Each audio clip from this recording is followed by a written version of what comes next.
What's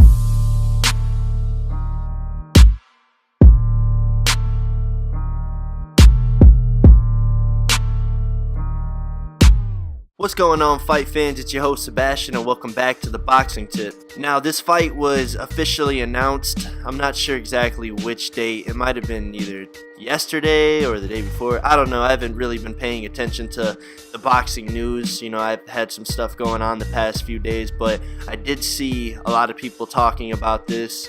I seen some videos, and then I went and checked on some websites, and then I seen it there. I checked the schedule for boxing. I seen it there. So this fight is official for March 11th, and that is a fight between David Lemieux and Curtis Stevens.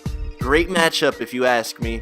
I think both guys are pretty, equal in level when it comes to the middleweight talks. You know what I'm saying? Well, both guys also have a common opponent.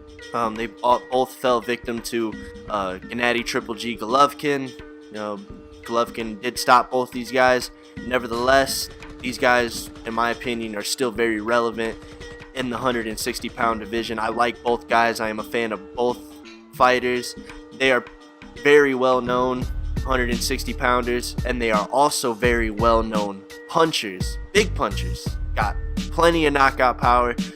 This fight, screams action fight, screams knockout.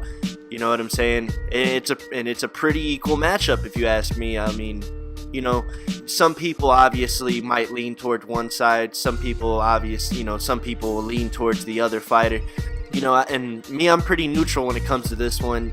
The reason being is because you never really know how good they are going to be against each other until they get inside of the ring, But once the date gets a little bit closer, I'll make my breakdown and prediction video, of the fight and, go into a little bit more detail about both fighters. What I like about them, stuff that they, should avoid from the other fighters, stuff that they, maybe should implement into their game plan, maybe how I see the fight, playing out, and I also give you my winner. I always give you guys my pick. So like I said, man, I'm excited for it, and this is it's a good matchup. The winner of this fight, they're back into those top 160-pound talks, you know what I'm saying? Being that the 160-pound division isn't exactly the, there's a lot of it's not the most stacked division yet, but there are some good fighters, on the come up still. There's Emmanuel Alim, just knocked out Evgen Hitrov. Man, he looks like a good fighter. He looked really good inside of the Evgen Hitrov fight. I did have a couple of debates about that particular fight. Nothing, just a couple of speculations, a couple of questions, if anything, you know what I'm saying? Also, there's still Evgen Hitrov. I don't think the knockout really sets him back too much. I still think he can be a significant player in the 160-pound division. Also, there's Sergey Devryanchenko. He's looking really good. There's a lot of good middleweight there. I mean, there's, like I said, there's Curtis Stevenson, David Lemieux, Gennady Golovkin, Daniel Jacobs, Peter Quillen, if he ever decides to make his comeback, Billy Joe Saunders. I think Chris Eubank Jr., he moved up in weight, so unless he comes back down to 160, But there's been a lot of stuff, there's been a lot not happening in the 160-pound division. So it's good that a fight like this and a fight like Danny Jacobs versus Gennady Golovkin are being made, man, because these are significant fights in the 160-pound division. Significant in that they are all very well-known fighters. They are all, pretty competitive fighters. I'll be talking about Daniel Jacobs versus Gennady Golovkin more, but I've already revealed who I think is going to win that fight, in previous videos. But for those who don't know, just stay tuned until the breakdown, the official breakdown and prediction video from my channel on that fight comes out, and then I'll reveal a lot in greater detail why I picked the guy that I'm picking. Same with this fight. I'm excited for it. I will be making the breakdown prediction video for it as well once it gets a little bit closer to that date. And I also like that it's 7 days, 1 week before the Daniel Jacobs fight. Yeah, I think they're March 18th, and this is March 11th, so March has some good middleweight fights going on so far. That's great, man. I like that this spices up the 160-pound division. Even though both guys have losses on their records, you understand something, guys. just because you have losses on your records doesn't necessarily mean that you're out of the picture. You know what I'm saying? It doesn't work like that. Not all fighters can remain undefeated, especially when they're challenging, top level fighters. Like these guys, they both fought Gennady Golovkin, who's considered the best middleweight, right now. And they lost to him. You're going to get losses if you're challenging the best fighters. Chances are you may come out with a loss. There's bound to be someone who's either a better fighter than you overall or someone who's a better fighter than you that night. That's the way I kind of look at it. A lot of, some people look at it differently, but there's really no wrong way to look at it. Just because a fighter doesn't have an O on their record, then it doesn't really say too much to me. You know what I'm saying? It can say a lot depending on the level of competition that you're fighting when when your O got taken away from you.